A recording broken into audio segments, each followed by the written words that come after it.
Okay, same day, 2 videos. Let's see if I can get it done.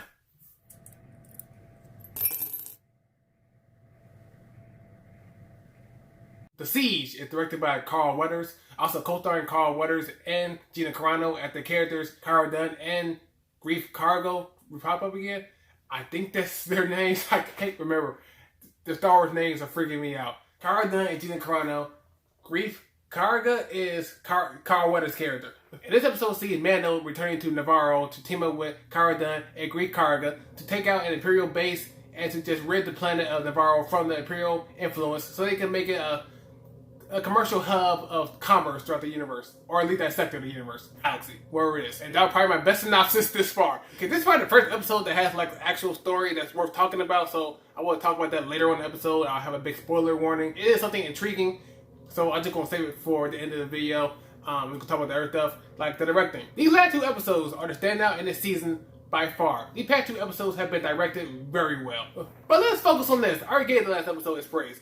The action, of course. I already praised the action. It's a shot where 4 Imperial speeders flying off of the cliff down a mountain. It was freaking awesome. That is some quality camera work for you. The action scenes, the pacing. There's not really a dull moment in this episode. And as you can see, if you watch this episode, Disney is really starting to flex their budget a little bit, because there are action sequences, chases, that you would see in a regular Star Wars movie. It looks movie worthy. Like, it'll look like this was made for a TV show. Though I'll say this as a negative, they should also throw more budget to the props, because even here, yeah, sure, they got a little better with the little weasel thing. I'm pretty sure that was like a mixture of CGI and puppetry. But in the last episode, it showed the frog lady's baby hatching. That was literally just a toy. It looked like a fish lure. But again, great pacing, fun action, fun characters, fun dialogue. This episode did get some laughs out of me every now and then. From Carl Weathers loves using people falling to their deaths as comedy, because that happens like twice in this episode. So those are the positives. Now let me go through a little bit of the negatives. I do have a couple that I haven't mentioned in the previous episodes. I'm going to mention them here. As you may know, I don't really talk about the story of the Mandalorian's episode that much in this season, because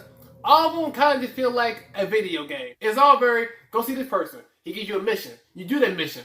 Okay, great. Here's the information. Now the episode ends and then out to the next side quest. It's very fetch questy, and I haven't really talked about the story of the previous episodes because it's been very like that. Like, go here, see these people, do this action scene, then the episode ends. And I didn't think that was very interesting to talk about. But this is like the first episode that actually has some type of intrigue. Sure, the intrigue of knowing that Boba Fett is alive and well and might show up in future episodes is also good.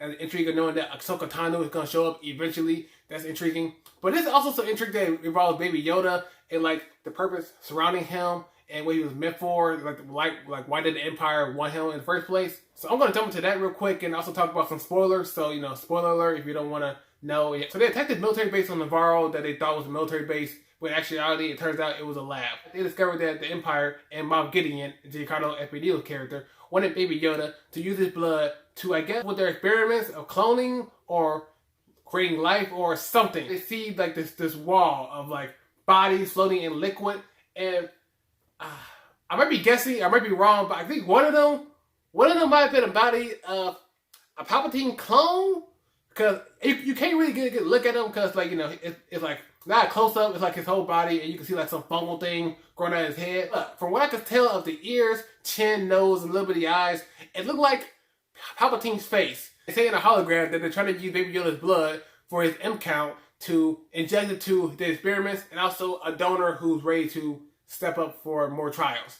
First off, I like how they're trying to please the original trilogy fans and also the prequel fans by just calling it Mandalorian's M count. If you watch the show with the subtitles on during that speech, he clearly says we will never find someone else with an M count as high as his, or something. The OG fans, Mandalorians are canon, deal with it. And second, I have a question. So, the Mandalorian just gonna be a prequel series to the sequel trilogy? I guess unofficially it kind of is, because it does take place before the sequel trilogy. Is the Mandalorian show just here to add on to the universe that the sequel trilogy didn't build for itself, and just fill in the blanks to important questions like, how did Palpatine survive the explosion? How did the Empire become the First Order? How did they build Starkiller Base?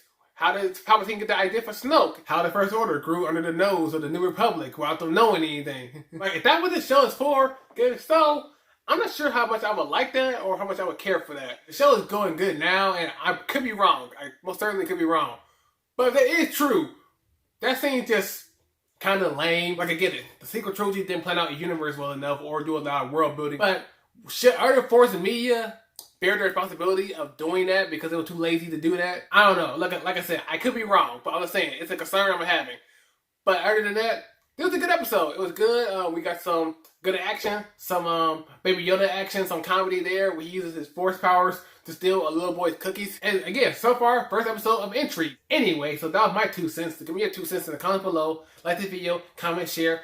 Watch my other episode reviews of The Mandalorian or the other movie reviews I did. I'm trying to be more frequent at this and keep a consistent schedule. So, come and support your boy, whatever. But anyway, I'll see you guys later. Thanks for watching. Peace.